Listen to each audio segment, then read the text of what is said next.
Vatimpana entin'i Pasteur RATIANARIVO Rabarijaona. Aoka iombavaka sy tompoko. Ry Andriamanitra, ny Andriamanitra rehetra, tompony tompo sady mpanjaka ny mpanjaka.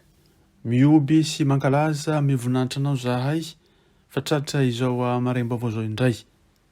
Eny tokoa tsy noho ny finiavanay na ny herinay na ny tanjakay no natrarana indray ty andro tia, fa noho ny fahasoavanao rery ihany. Koa indriny mangataka indrindra aminao tompo, ekeo mba hanitra ankasitrahana atrenao izao fotoana izao, ary dia aoka alefa masina mahery miasa aty anatinay tsirairay avy, hanehoana ny voninahitra ao amin'ny fiainany amanontolo. Dia misaotra sy mankasitraka anao eram-po eram-panahy, izahay mpanomponao noho izany.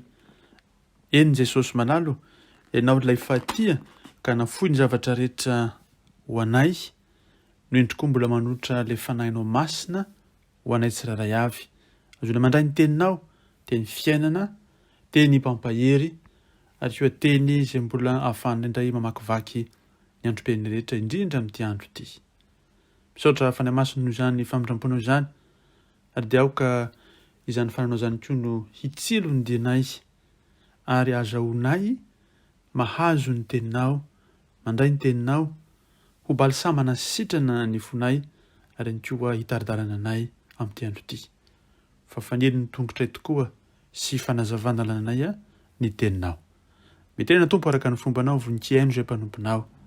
Amin'ny anaranao Jesosy Kristy ilay velona masina manan-kira-velona Nazareta, no zona maniry sy mangataka izany vavaka izany.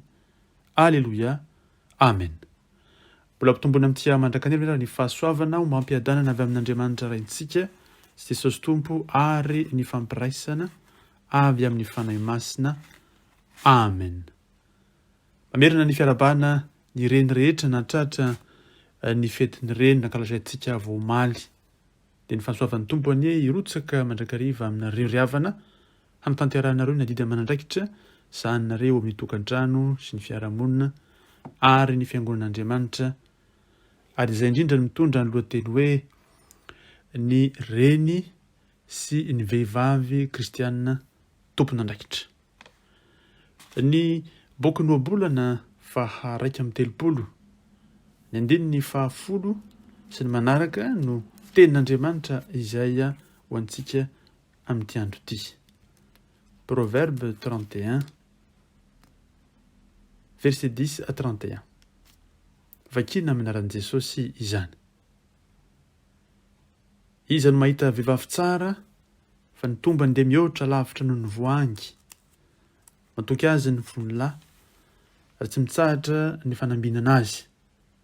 Soa no ataondra vehivavy aminy fa tsy ratsy.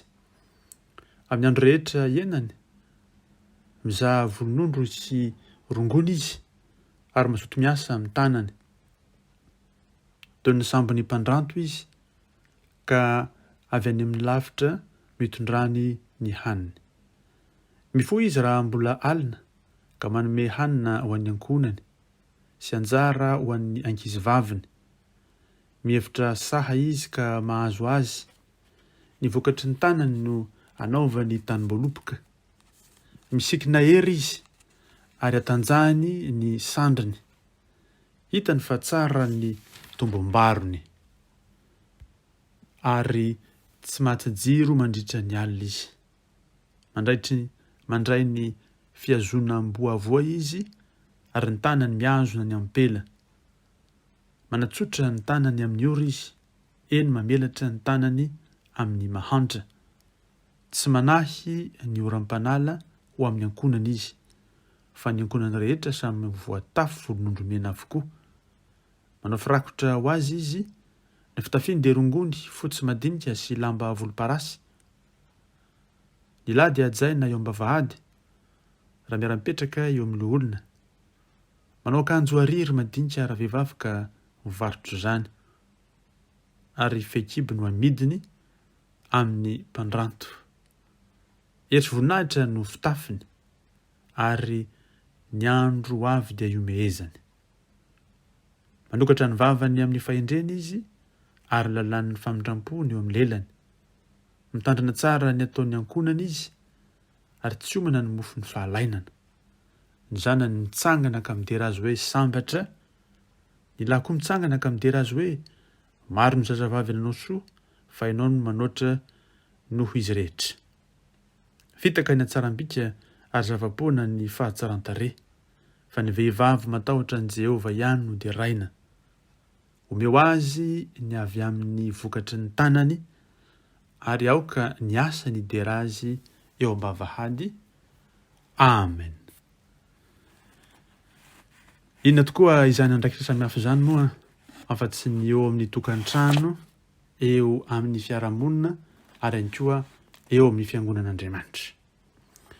Ireo andraikitra izay sahaniny reny kristianina eo amin'ny tokantranony, dinina moa zany afa-tsy ny hoe amin'ny mahavady azy, fikarakarana ary ihany koa ny fankatiavan'izy mivady azahoan'izy ireo miasy ny ankonany ary ihany koa mijoro avim-belon'ny tompo eo amin'ny fiarahamonina, iarahany manatanteraka ny asan'ny tompo eo amin'ny fiangonan'Andriamanitra. Hita izany amin'ny lafin'ny ara-panahy mazava loatra, ny amin'ny hafin'ny ara-tsaina eo amin'ireo zaza ireo ary ihany koa ny lafiny ara-batana. Fitaizanany ankizy tokoa ankehitriny dia mila tolotsaina avy amin'Andriamanitra ary ilana ny fampatokisana sy ny fanohanana eo amin'ny mpivady.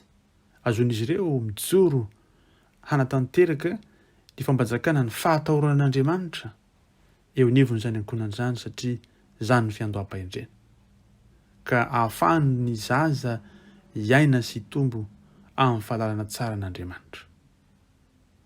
Eo amin'ny lafiny ara-tsaina dia ny fampianarana indrindra ny fanabeazana ireo zanany, hanaraka ny fiainana araka izay tonan'Andriamanitra azy amin'izay tolotsaina omen'ny tompo izany ray aman-dreny izany.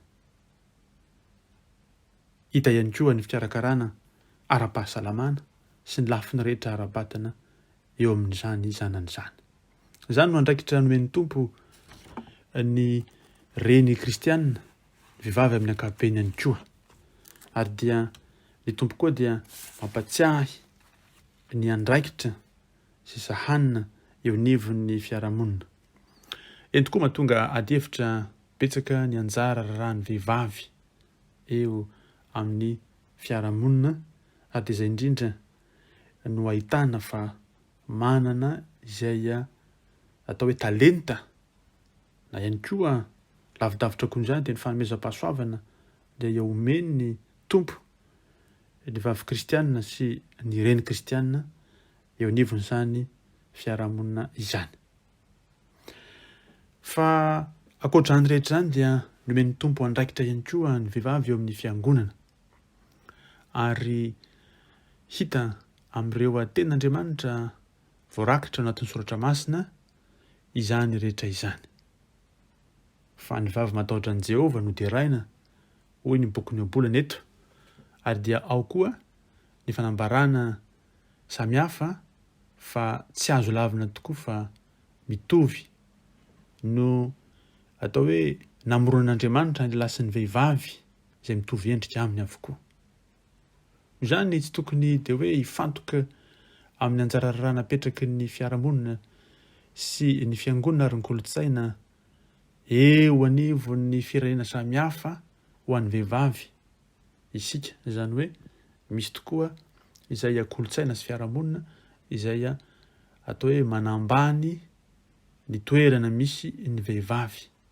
Fa ny soratra masina dia mampatsiahy antsika mandrakariva ny antso ho an'ny olombelona rehetra araka ny Baiboly, ary izay ny tokony hifantohantsika ahafantarana izay sitrapon'Andriamanitra ny amin'ny fiainana. Araka ny teny tompo tokoa hoe mivaha amin'ny fanavaozana saina hamantaranareo ny sitrapon'Andriamanitra izay sady tsara no ankasitrahana no marina. Hoy ny Romanina 12:2.